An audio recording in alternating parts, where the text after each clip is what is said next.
lost the sense of direction, and that's before you even get onto the manager. 3/4 of the way through pre-season and you're making that change.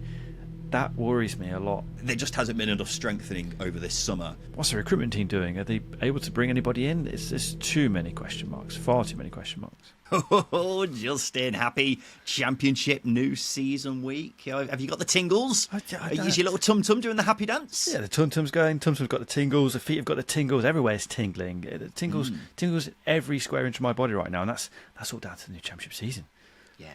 The wrong places and the right places at the same time. Well, ladies and gentlemen, the countdown is almost over. The new Championship season, which starts this week, and we are so excited. And to kick things off, we have a few special announcements this week. First off, today, we are thrilled to announce that Jameson, the official whiskey partner of the EFL, have come on board as our lead drink sponsor for the season ahead. They have some very exciting giveaways ready for you guys, including this limited edition Jameson and second tier football shirt that I'm wearing right now. Justin's wearing it as well. It's blooming nice, isn't it, Peachy? Super snazzy. It's lovely. It is actually.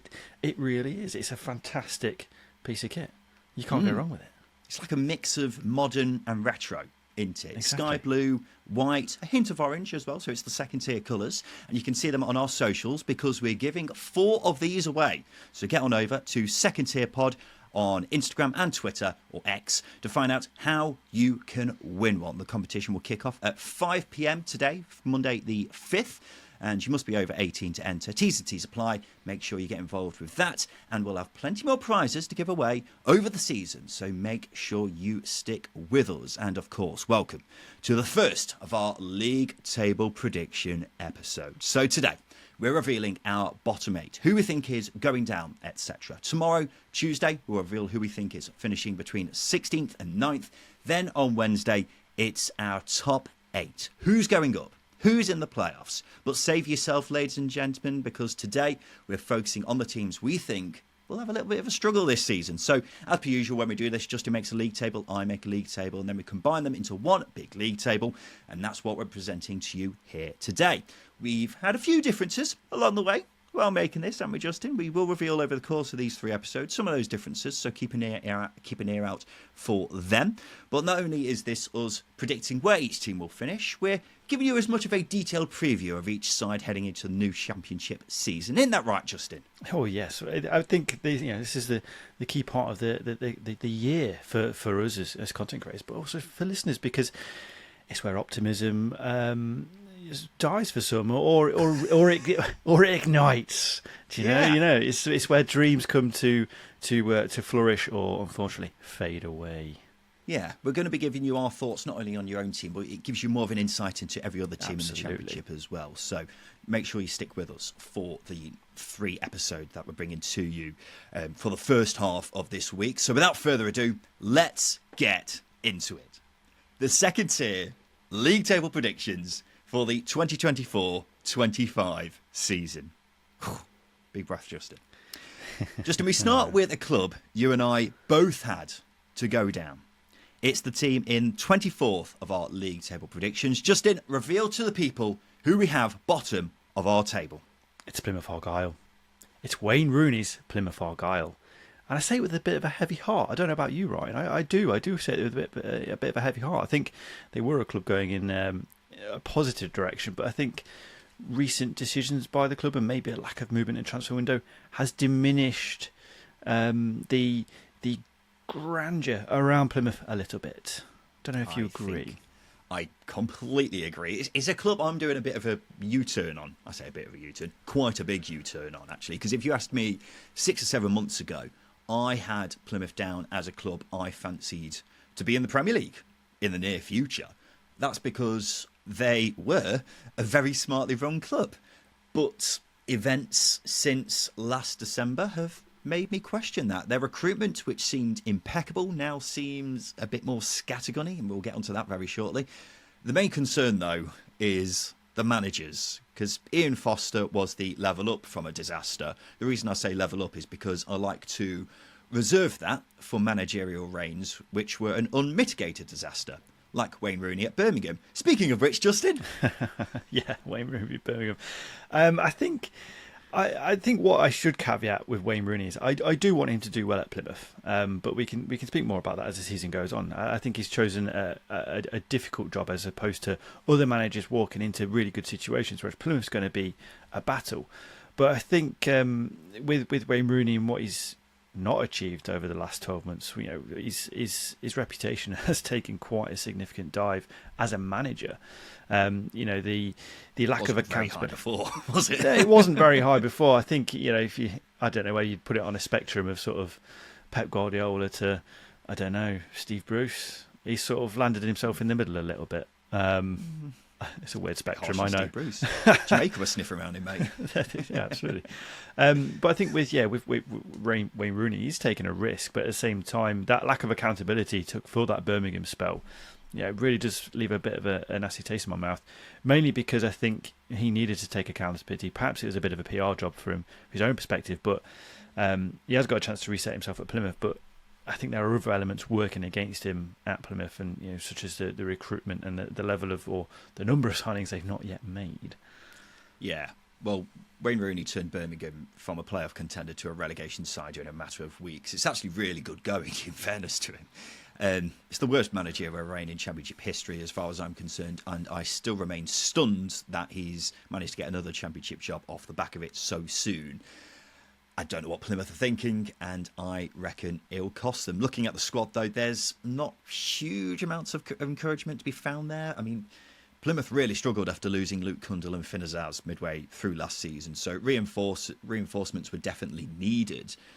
Those reinforcements look rather underwhelming, and Nathaniel Ogbeta didn't impress too much at left-back for Bolton in League One. Victor Paulsen is a 33-year-old Icelandic midfielder who's just been relegated from the Belgian League with Eupen. Nigerian striker Mohamed Tijani only scored twice in the Czech League last season, and Ibrahim Sissoko is a young winger from Toulouse who only started 2 league games last season. So there remains a beacon of light in the form of Morgan Whittaker after his fantastic season, but he did drop off quite drastically in the final third of the season. And it would be a big surprise if he came anywhere near to repeating last season's feats, unfortunately, Justin. Well, that's it's a difficult thing, and I've spoken recently about is the expectation of Morgan Whittaker doing that and almost putting himself under pressure, not through his own fault. There'll be supporters and pundits alike doing that, and I'm expecting something similar because I want to see it happen. But it's going to be very difficult to see that, because I think what really unlocked his quality last season, especially in that first half of the season, was Stephen Schumacher, was the system, was that attack, was the likes of Finn Azaz and Luke Kundal getting the ball into those areas where Morgan Whittaker can do real damage. And I think that's where I have a bit of a hang-up with Plymouth, is not necessarily the lack of movement they've made this summer, but it's more almost the lack of movement they made in not replacing the quality that Finn Azaz left. That hasn't been replaced, and that's a big worry because he brought a lot to that Plymouth team last season. And similarly with Luke Kundal, although not to the levels of Finn Azaz, but a midfield technician, I think they are lacking. And that's where the big hang-up is. They do have quality players. That really does need to be pointed out. Morgan Whittaker, Mike Cooper, Bali Mumba, Mustafa Bunda, Ryan Hardy. There are real quality players, but you're asking a manager who's on a downward trend in Wayne Rooney to get the best out of them when likes of Ian Foster struggled, and away form as well is something that needs to be picked up. Can that be done with this group? There's just so many question marks with Plymouth now. Yeah, it's going to be interesting to see if Morgan Whittaker flourishes in No Fear Football version 2, isn't it? What is Wayne Rooney's No Fear Football? Exactly. That's the question that we've been asking for a long time, particularly in a part of the West Midlands. But ultimately, it feels like Plymouth are a club who have lost the sense of direction, and that's before you even get onto the manager. So that's why we have Plymouth Argyle bottom of our league table.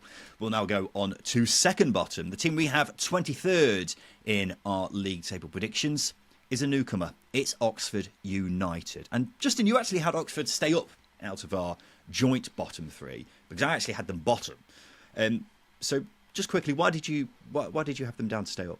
I think what we saw in the first half of Des Buckingham's reign to the second half, what we saw in the first half of the reign, obviously the form wasn't great. It was bottom half form. I think that was him getting to grips with the squad, and then we saw things improve in the second half of the season, or second half of his reign, if you like, last season. I mean, I think he got to the grips with the squad. There was personnel movement. Jacob Murphy got a lot out of him. Probably the first manager to do that since Norwich, was it under Daniel Farker or just before that? We've not seen that level of quality from Jacob Murphy for a long time, and I thought we saw that with Buckingham. I think as well with the playoffs, I think we saw a change in tactics as well. We saw them become a sort of conservative side who would sit and just hit Bolton on a counter in the playoff final. I thought it was very clever. There are things like that sort of give me a lot of confidence. And as well, I do actually like their recruitment. I do think their recruitment is positive. I think there's a strong spine already existing at the club in the likes of Elliot Moore, Cam Brannigan. I do think Mark Harris is an interesting one. So I think there are a lot more positives about Oxford than I do have around the other clubs that are probably going down. There are clubs that are probably on the downward trend compared to Oxford, who I think are just establishing themselves and going upwards. I'm not so sure. As I say, I had them bottom. I think they've got some good players who can certainly do a job at this level. Cameron Brannigan and Ruben Rodriguez, namely. Also some of the new signings like Idris El Mazouni and Jack Curry, two lads in their early 20s who have been playing in lower leagues but look like they can make the step up. I'm interested to see how they get on. And then some of the other transfers I'm not as big of a fan on, like Matt Phillips and Premislav Plaheta.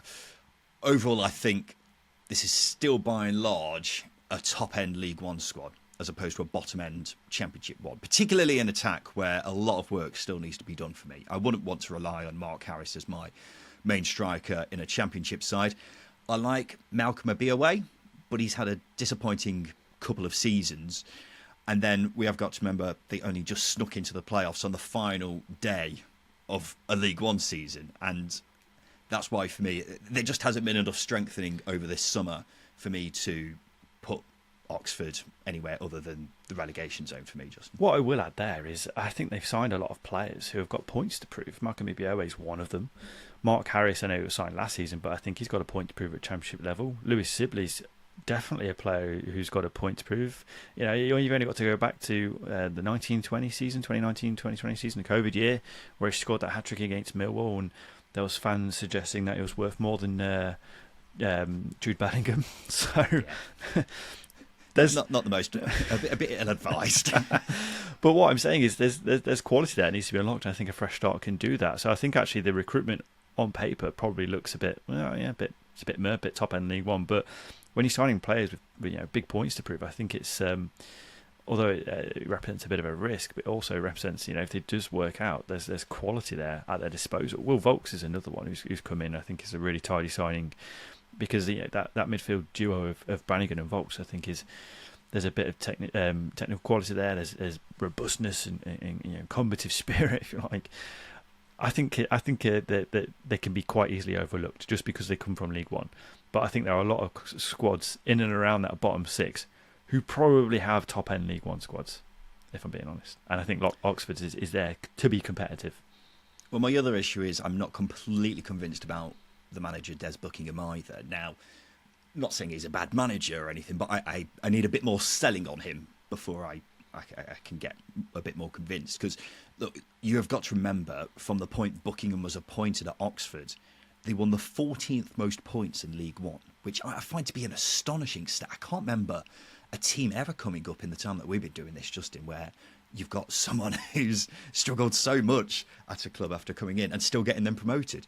And of course, his team's now stepped up a level. So will he be able to win enough points over a 46-game season with one of the weakest squads in the league? I don't think that's up for debate, really. I'm unsure. And that's why I find it difficult to foresee three teams finishing below Oxford United. Because that's ultimately what you're asking here for, Justin. Yeah. You're asking for three teams to finish below Oxford. And I really struggle to see that happening as things stand for me. So I'm not getting carried away. No, I'm not getting carried away. I just think they're in a much better position than several other teams that are down there. I think they've done their business early as well, which helps a lot. We're probably going to go on to teams in a moment who have barely done any business, and that's important when you're trying to create a bit of a spirit within the squad and also get players buying into your tactical identity. You need business done early, and Oxford have done that. They're way ahead of the likes of Plymouth and other teams around them, which we'll go on to in a moment. So I think that's a big thing as well. So I'm a bit higher on Oxford. Don't get me wrong, I had them 21st in my team in my league table, so narrowly avoiding relegation. So it's not like they're going to finish in the top half. I just think they're in a better position than other teams that are down there. Yeah, I'd like to see them stay up because don't get me wrong. New team to the We division. we It's need always nice to see stadiums that. with 3 stands in the Championship. And I wouldn't be against that either. So it'd be nice if it stayed up. I just struggle to see it as things stand. Let's go to the team we have 22nd, the final team we have to go down in the Championship next season. It's Watford. Yeah, that's right. A team who we're more used to seeing in the Premier League over the past 10 years than the Championship. We think they'll be relegated to League One this coming season.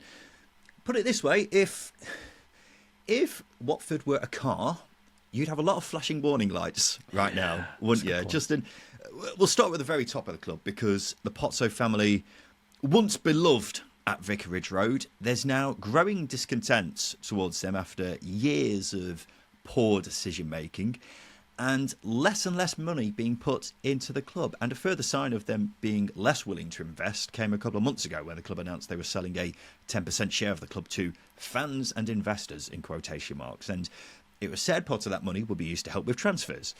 Meanwhile, over at Udinese, one of the Pozzo's other clubs, they've spent over €12 million already this summer. So you can see why fans are annoyed, Justin. Oh, without a shadow of a doubt. And I don't think it helps that the fact that the sporting director, I can't actually remember his name annoyingly, but he's split between Watford and Udinese. Is it Nani? Gianluca Nani? Yes, that's it. Yeah, well, that's right. he's split between Watford and Udinese.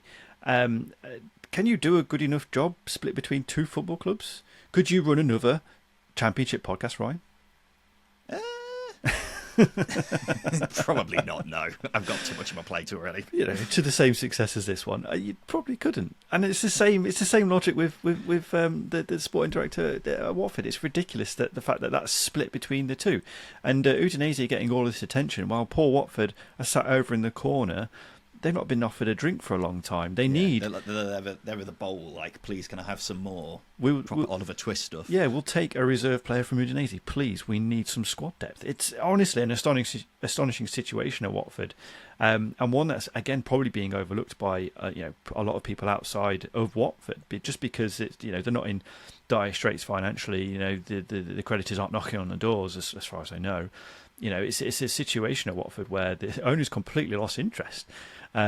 Almost 2 years too late. It would have been good if they lost interest a couple of years ago and just allowed the manager to just do their bit. But now they've sort of left it with a threadbare squad, a lot of quality missing, and an inexperienced manager. It's a ridiculous situation. Yeah, it was interesting listening to Philippe Auclair the other day, the journalist at The Guardian. As I imagine a lot of people know by now, Bordeaux have gone under over in France. But elsewhere, you've got Troyes, who have just suffered back-to-back relegations. Also in France, in Belgium, Standard Liège are in trouble. What do all those clubs have in common, Justin?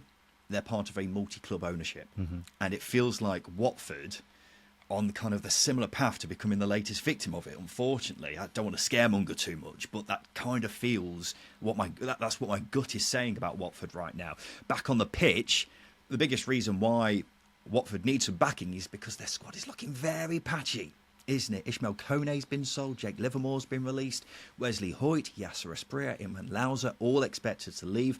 Matthias Martins, Jamal Lewis, Emmanuel Dennis have not returned after loan spells.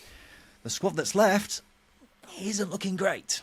No, it really is. I mean, there are elements of quality there, but I think if you ask any Watford fans, even the strike situation with Rajovic and Bayo's not exactly convincing either. They need, I'd say, 6 or 7 new players, and again, the season starts in less than a few days. It's a ridiculous situation. Yeah, exactly. It's just, it still feels like it should be a couple of weeks away, especially if you're on Watford's calendar, because they haven't got anybody in. But it's quite astonishing, as I say, a situation for them to be in, because they've been so. I wouldn't say they've been one of the forefront clubs probably in the country in terms of recruitment, but the amount of money they've made on player sales, etc. It's never felt like it's been reinvested in the squad. And don't get me wrong, there's some good youngsters knocking around. Ryan Andrews obviously broken through in the last season a bit, and amongst others, but they're relying heavily on that this season if they don't bring anybody in. And again, in terms of their recruitment, if the sporting director's not paying any attention, what's the recruitment team doing? Are they able to bring anybody in? There's too many question marks, far too many question marks. Yeah, and out of the players who you have left, how many of them would realistically get into a mid-table championship side? I'd say Kiembe, Chatfatadze, Porteous, Serelta, and after that you're struggling a bit, aren't you? Because there's some good youngsters in there, but you're going from let's see what these youngsters can do to they have to play because there's no one else. Yeah. And with other clubs in this prediction, we can caveat any problems they have in the squad currently by saying they will probably strengthen before the window closes. With Watford, who knows? Yeah. The only permanent signings they've made who are older than 20 so far are Musa Sissoko. Yes, that Musa Sissoko, but he seems quite past it now. And Jonathan Bond, who I assume will be the backup keeper this season. And to top it all off, Justin, you're taking this concerning squad and handing it to an inexperienced manager who must be wondering what on earth he's got himself into. It's quite crazy, isn't it, with Watford in that they've just really put themselves in a situation. I will bang on that door of I do rate Tom Cleverley. I do. I think what he showed last season is his ability to inspire a group of players who in previous years have been games though. Justin, shush. I'm just saying because we are basing it off 9 games. It's not a big sample size. No, it's not a big sample size, but he galvanised a group that Chris Wilder couldn't galvanise the season before that. And I think that's a big thing for a rookie manager to do. And also he's fresh from being a player, which I think we've seen it work out in some occasions. And he's been a coach at the club as well. That certainly does help. But there's that lack of experience. And again, if Watford, if this was any other year, maybe Watford, you could get away with it a little bit. But the fact that this is a season where they are in a situation that they're in now with disinterested ownership, poor squad, lack of squad depth, etc. You need probably a manager a little bit more experienced to work. That being said, Derby under Wayne Rooney under the administration year, it almost worked out. So I'm sort of the only thing that my thinking, the logic behind that, sort of it working behind Tom Cleverley, is that you can create a bit of a siege mentality at Vicarage Road, which is probably the only plus I can give them right now. Yeah, he's got to, hasn't he? He's a big fan favourite amongst the players, and he's well liked by the fans as well. But he's got a big job on his hands when he's only had 9 games under his belt. And it is worth saying as well, I'm not sure how much attention we should pay to pre-season friendlies, but losses to Reading, Gillingham, Wickham, and a 6-1 battering at Fulham, not great. So you've got owners who have seemingly lost interest in the club, a really patchy squad, and an inexperienced manager with just 9 games to his name. These are the ingredients of a long, hard season, and that's why we have Watford going down to League One in our league table predictions this coming season. Justin, we'll have a quick break. After that, we'll get onto the teams we have just finishing outside of the bottom 3 this coming season. Welcome back to the Second Tier podcast. This is our first episode in our league table predictions, and we've just revealed who we think is going down next season. It's now time for us to get onto the teams we fancy to stay up. Justin, let's kick things off with number 21. Who have we got 21st in the Championship next season? We've got Derby County. Now, just to throw in there, I had Derby County finishing the bottom 3. I'm not as confident as you are, Ryan, and I think a lot of that stems from certain reservations about the manager Paul Warne, but also I think the squad is lacking quality and depth in certain places, which is a big thing when you come up from League One, especially in Derby's position. They signed a lot of players who could get them out of League One, and now a lot of those players are still there. And you're asking players who can get you out of League One to then do a job in the Championship, I think is a very difficult ask. Yeah, I agree with you, Justin. You could make a fair argument that this is the weakest squad in the league, because outside of Aaron Cashin, Ben Osborne, Nathaniel Mendez-Lang, there's a whole lot of question marks. Only one senior goalkeeper, who, as we speak, is Josh Vickers, who was their second choice last season. Mm-hmm. Can Sonny Bradley and Curtis Nelson still go at this level? And then that front line is a real concern. I don't see many goals coming from Jerry Yates, Caden Jackson, James Collins, or Connor Washington next season. There's a couple of interesting new additions in Kenzo Goudmine, 22-year-old midfielder from AZ Alkmaar, and David Ozo, who's a young midfielder who's joined from Crystal Palace on loan, but who knows how they get on.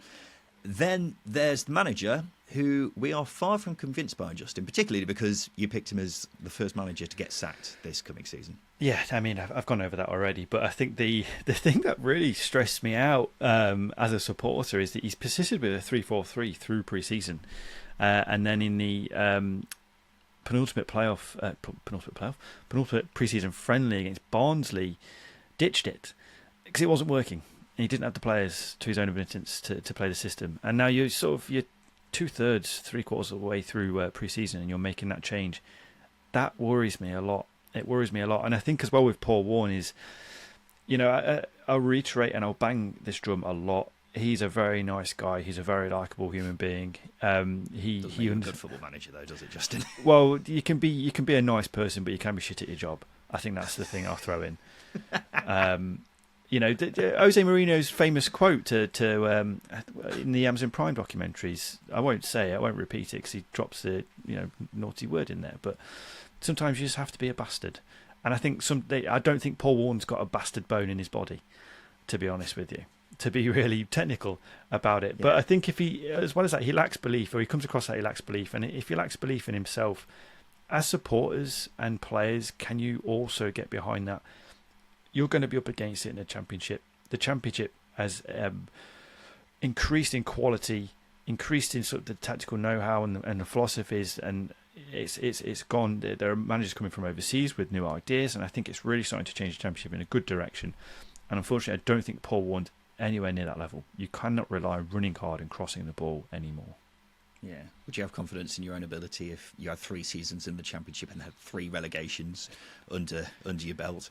Yeah, I can understand why he's perhaps lacking a bit of confidence heading into this new season. Look, despite Derby getting promoted, there's a definite undercurrent of uncertainty from Derby fans around Paul Warne. It's not been helped by a pre-season where they lost to Barnsley, Shrewsbury, and perhaps most eye-catchingly of all, a 4-0 loss to Chesterfield. Warne nearly got sacked last season, and the supporters aren't admirers of his football. There's little evidence that he's got what it takes at this level, unfortunately. So, based on what we've been saying, people are probably wondering why we have them to stay up when we don't think the squad's great and the manager's not very good either. Well, here's why. I don't think Paul Warne will last the season. People often forget when they're making their league table predictions that fact, or that a manager's going to be there all season. People just seem to forget that. A club's not necessarily going to stick with the manager all season. I think the likelihood is Derby will replace him fairly early on and get someone better in.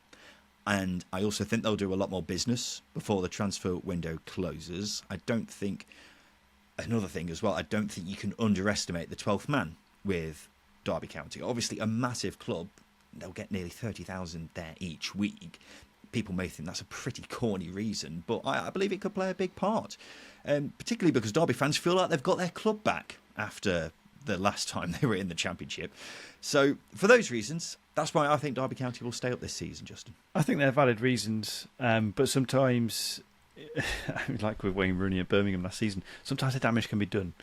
And collecting points very early on in the campaign. I mean, what we saw last season in QPR and Sheffield Wednesday was a freak set of circumstances in that they were both terrible for the first third of the season, or just under a third of the season, and then the mid-table of the season, the mid-table teams during the season just really dropped off points wise. There was no consistency, and that allowed the likes of Wednesday and QPR to push up. That's not going to happen every season, so you've got to get points up early doors, and I don't think Derby are going to accrue that many points if I was to make a bold statement under Paul Warne, and then maybe a change will help, but I think it might be a bit too late. But I do think there are positives with the squad. For me, I do think it's got good bones. You've mentioned the likes of Cashin, Ben Osborne. I think Kane Wilson's a great player, and although there's a lack of goals in their forward line, there's a lot of energy. There's a lot of press. So if you're going to press teams high, having players like James Collins and Jerry Yates, they're probably good players to do it because they've got energy for days. Yeah, they'll run into the ground when it comes to them in front of the goal. Yeah, maybe they need a few more chances. Let's go on to the team. We have 20th in our league table predictions. It's Blackburn Rovers. Now, if we did these predictions just over a week or so ago, Blackburn might be even lower in our thoughts. They hadn't done any business over the summer, bar a couple of young lads who aren't expected to feature much in the first team this season. But in the last week, it's fair to say they've pulled their finger out, haven't they, Justin? Yeah, the signing of Max Argyle, striker from Belgium's caught my eye. 6'5". You know me, I love a target man. Yeah. I love a target man. And I actually saw a Blackburn fan, I can't remember who it was now, annoyingly.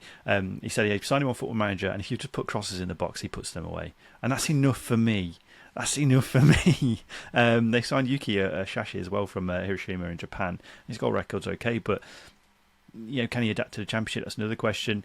Andres Weimann, Danny Bart, both season Championship regulars as well. I think that's good squad players to have around you, and good for experience. But I think, it's going to be a bumpy season for Blackburn, and I think staying up is ultimately the main objective for them. There's going to be they're going to lose the likes of Sammy Schmodics.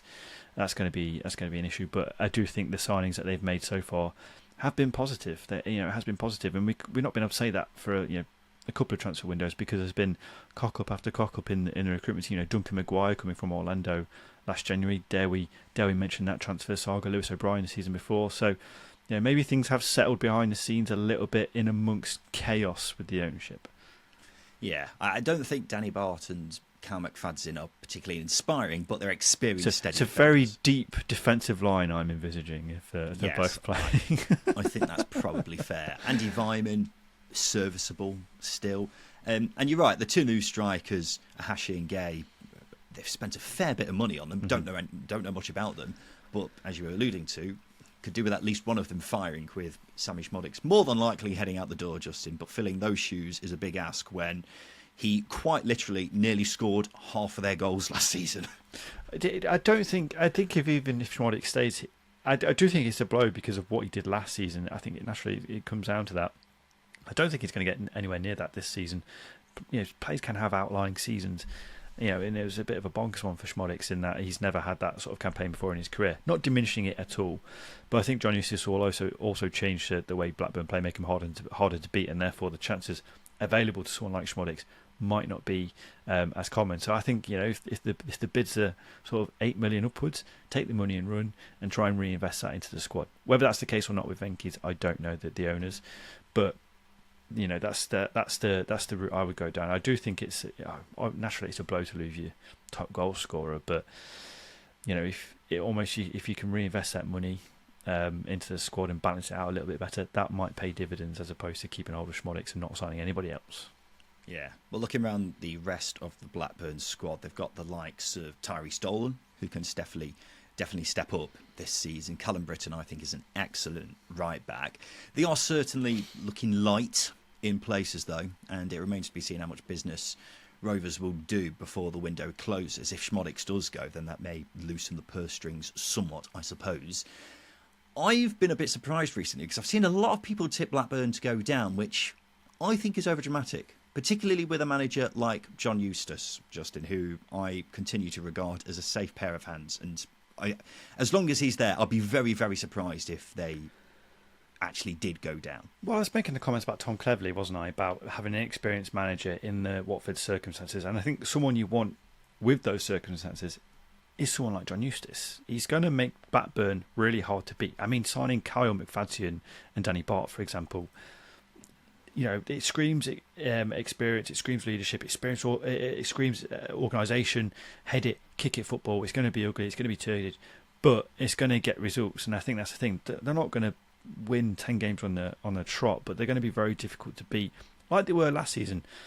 A lot of people look at John Eustace's record last season and go, well, yeah, he won so that many games, but he made Blackburn harder to beat when they were shipping goals. He made them difficult to break down when they were shipping goals, and that's a really big positive. And I think, again, when you compare it to other managers below him, the likes of Paul Ward and Tom Cleverley, that we've predicted anyway, I think John Eustace has got a lot more than them than likes of Des Buckingham and even Wayne Rooney. Yeah. Well, that's why I was surprised you had him quite low in your table, Justin, since you rate him so highly.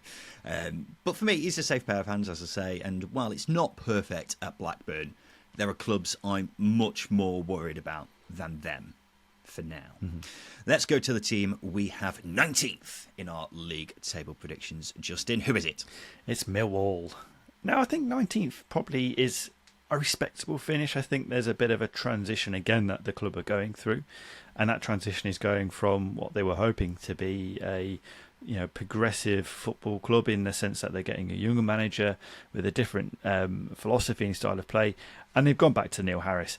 And you know what? That's absolutely fine. Neil Harris is going to get that club results. He's going to, talking about John Hughes, he's going to make Millwall hard to beat. He's going to galvanise that Millwall spirit and make the Den a hard place to go once again.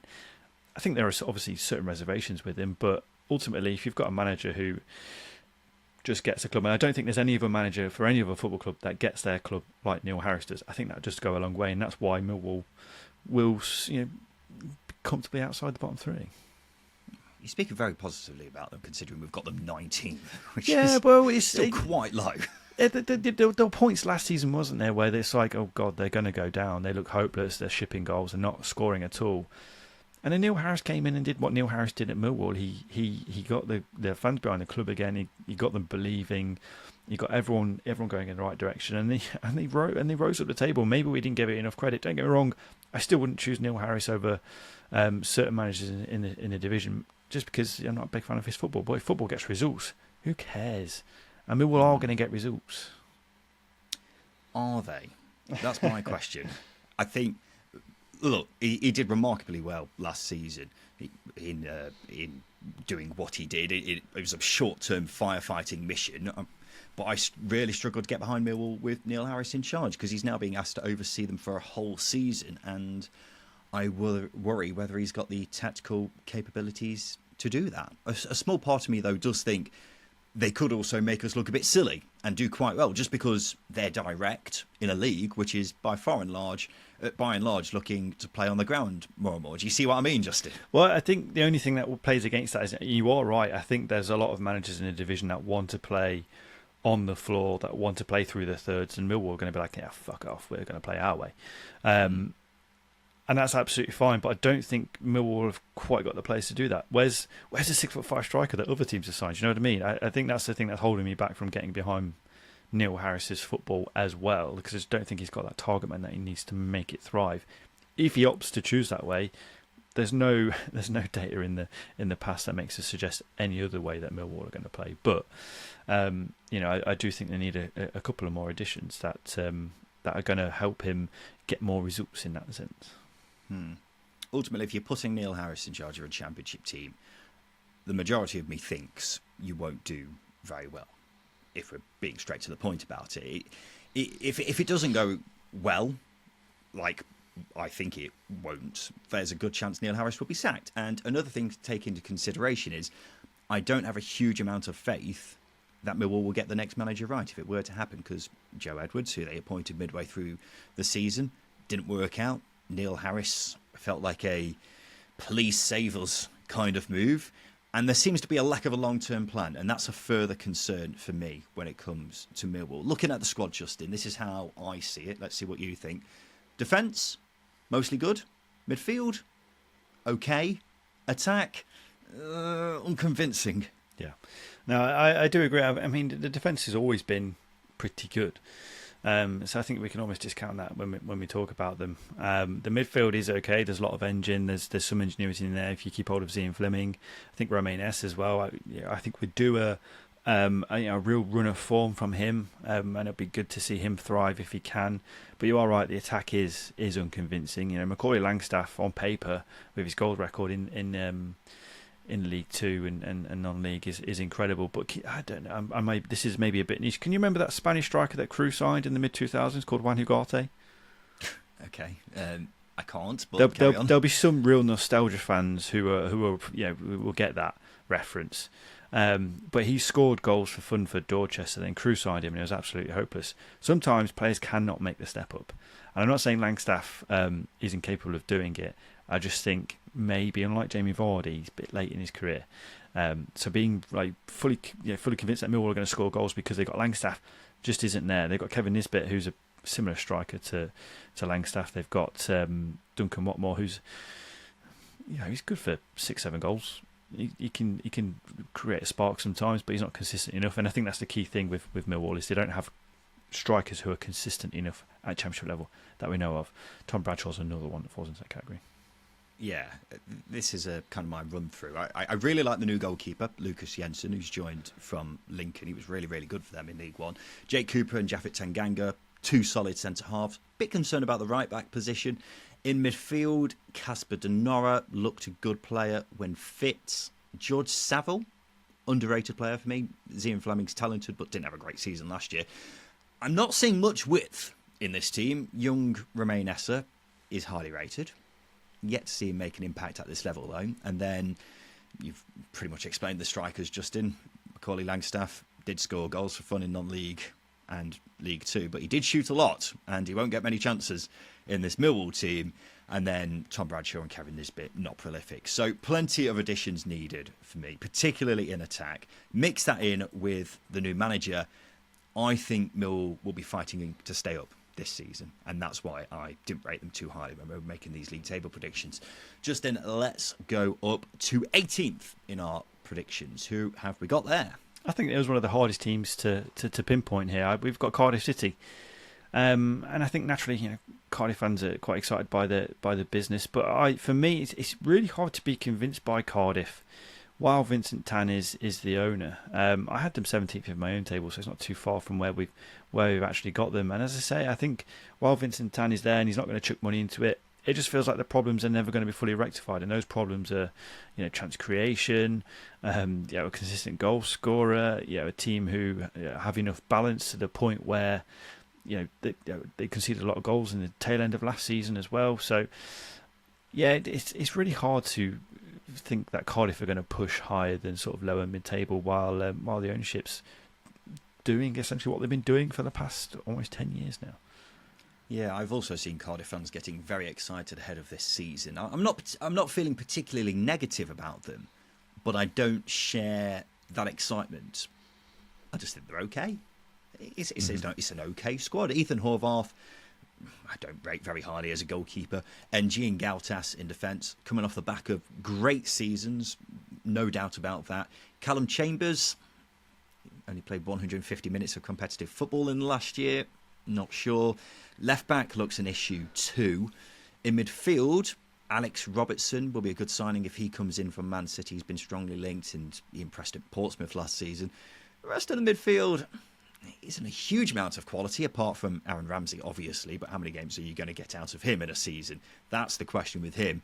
The attack is looking good, though, which is quite a strange one with Cardiff, who were pretty poor in attack last season. Anwar El Ghazi, tidy signing. Chris Willock could be, if he finds form.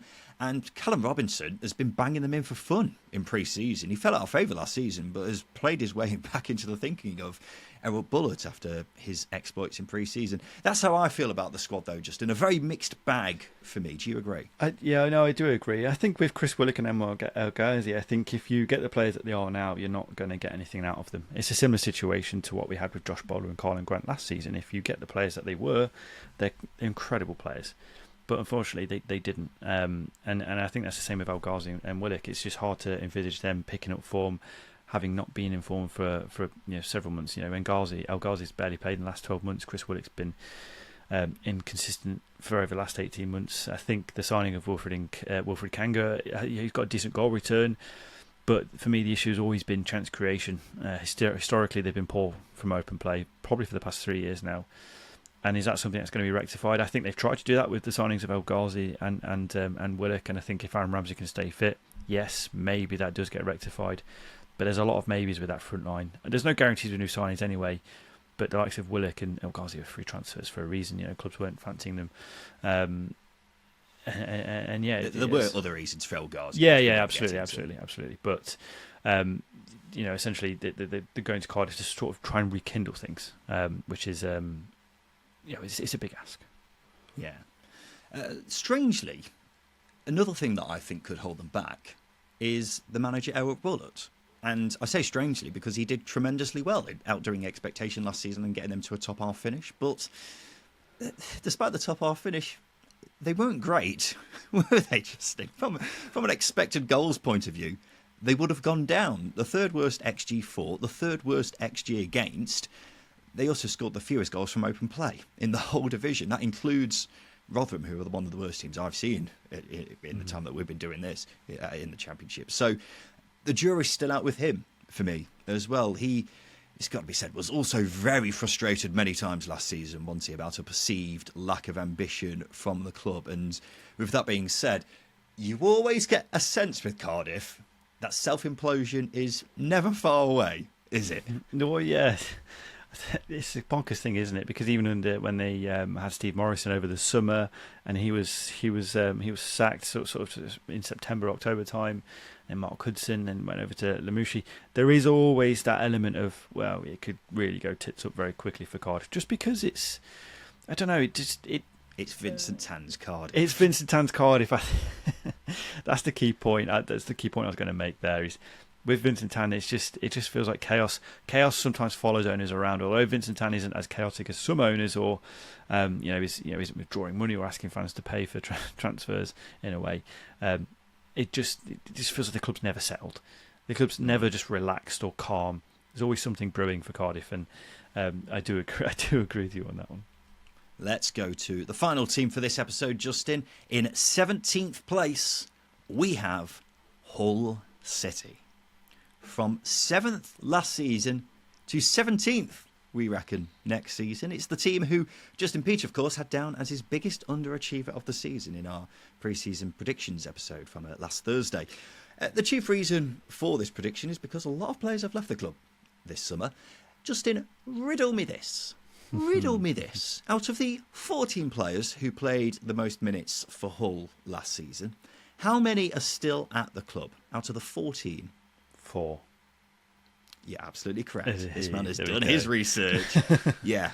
4 of the 14 players who played the most minutes for Hull last season are still at the club. That is astonishing. And with all due respect to those players, if you had to rank those 14 players on which ones you would want to stay the most, they'd probably be in the bottom 4. And here lies the concern, Justin. Yep. It's hard to disagree with any of that. It's quite astonishing how much of a drop off it's been, and it's quite crazy to know that Liam Rosenior, his style of play wasn't quite good enough. But I actually think probably had them on par where they were, and obviously the loan signings that they made attracted a lot of money at the likes of Fabio Carvalho in January and Anis Saruri, among others. But I don't think that was overly helpful. At all, and there's a heavy reliance on loan players because there's a lot of players that need to be replaced. Liam Delap's another one. It's just a sorry situation from what was a very promising development under Akonele Kali. As I say, there's a lot to worry about. There's obviously mixed reviews of Tim Volter as well, but I think it's a style of play that could genuinely be a lot of fun if he has the tools to deploy his style. But when you lose the experience and leadership of Jacob Greaves, even Ozan Tufan, amongst the quality of Jaden Philogene, Liam Delap, even Aaron Connolly with his goals, Fabio Carvalho, it's 17th might be actually be a bit generous. Yeah, well, it looks generous right now, doesn't it? And you're Yeah. talking about Tim Volter and the tools that he's got.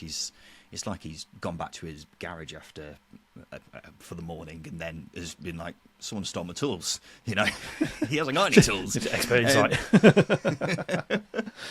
So what we're saying is, you've got a week, less than a week, until the season starts, and the squad is looking very short. Not just in terms of quality, bodies. So there are reasons for optimism, though. The owner, Ila Charlie, is very ambitious, and therefore I would expect Hull to be one of the busiest clubs this coming month. Cody Drame is coming at right back. He's a good player. Yeah. He was playing for Luton when they got promoted. Don't know much about Marvin Mellem, who's an attacking midfielder from Darmstadt in Germany, but there's also a lot of optimism about Abdul Kadir Omer, who's another attacker, impressed towards the end of last season, was a regular for Trabzonspor, where they were third in the Turkish Super League when he joined. So there are things to hold on to, but also a lot of unknowns with Hull. Another unknown is their new manager, Tim Volter, Justin. Yeah, like I was saying, I think there are mixed reviews from Germany about his style of play, but I think that the worrying thing is he probably needed a set of circumstances to walk in to, like basically what Liam Rosenior had last season. I think if he had those players there that Rosenior had last season, I think I'd be a lot higher on Tim Volter and his ability to get more out of this team. But unfortunately, he's been left with a threadbare squad that's lacking a lot of quality, and I think that's what's really going to hold him back. And unfortunately, like we've seen with previous appointments with Hull that have come from overseas, like Leonard Slutsky and Shota Arveladze, is if they don't get off to good starts, then the trigger is more or less pulled quite quickly, albeit under different ownership. So he's going to be under pressure very, very quickly. But I think the other question I wanted to ask is the squad stronger now than this time last season, or even when Ilakali took over? I know what the obvious answer is. No. Well, exactly. There isn't anyone there, Justin. Yeah, exactly. So I think Hull... But as I say, from what we've been saying, it sounds like we should have Hull a lot lower, but I'm putting a lot of blind faith in them being very, very active between now and the window closing. And because they have got that ambition, which we have seen last season, I'm expecting them to bring in a lot of players. Now, obviously, we're recording this on the Monday before the season starts, and there aren't many players to go by. But just because we know the calibre of player that they are capable of bringing in, that's why we've got them slightly higher than many people probably will. But just back on Volta, for them to get rid of Liam Rosenior, which was a really surprising decision at the time, and think that this guy is an upgrade on him, I just really find quite surprising, because 2.5 seasons at Hamburg, he led them to back-to-back third-place finishes in the German second tier. But ultimately, he failed to get one of Germany's biggest clubs with the biggest budget in the division, 40,000 turning up week in, week out to watch them. He failed to get them out of the German second tier. And he's also got a reputation for being stubborn and a bit spiky when talking to the press. So that's something to keep an eye on over the season. But yeah, with him, I have certainly got question marks, as well as, who's actually going to be playing for Hull next season. Yeah, and this is the point I was making about the squad being stronger. It feels like they've been set back 1 or 2 years, and they're almost paying for their own ambition under Ilakali last season. They didn't need to go out and get, spend the money they did on the loan signings they did. Although Fabio Carvalho had a huge impact, they're paying for it now, because that money they've brought in from Jacob Greaves and Jadon Fiducian, they can't quite reinvest all of it back into the squad, which is what they need to do, because there's a real drain of quality in the group. And then you're asking a manager who needs the tools to deploy side of play. You're asking him to do that without them. It's a difficult thing in a sorry situation that Volta probably finds himself in. I do have sympathy there. Yeah. Well, there we go, ladies and gentlemen. This has been the first part of our league table predictions, where we've gone through 24th to 17th. Let's just give the listener a quick reminder, Justin, of who we have where. So in 24th, we have Plymouth Argyle. Justin. In 23rd, we've got Oxford United. In 22nd, we have Watford. In 21st, we've got Derby County. In 20th, we have Blackburn Rovers. And in 19th, we've got Millwall. 18th is Cardiff City. And 17th is Hull City. You're absolutely spot on, ladies and gentlemen. We'll be back again tomorrow, where we'll be revealing the next part of our league table predictions, which is the places 16th to 9th. So we look forward to seeing you then for that. And then also our top 8, which we'll be revealing on Wednesday. We look forward to seeing you then. But this has been the Second Tier Podcast. I've been Ryan Dilks. I've been Justin Peach. And a big thank you for listening.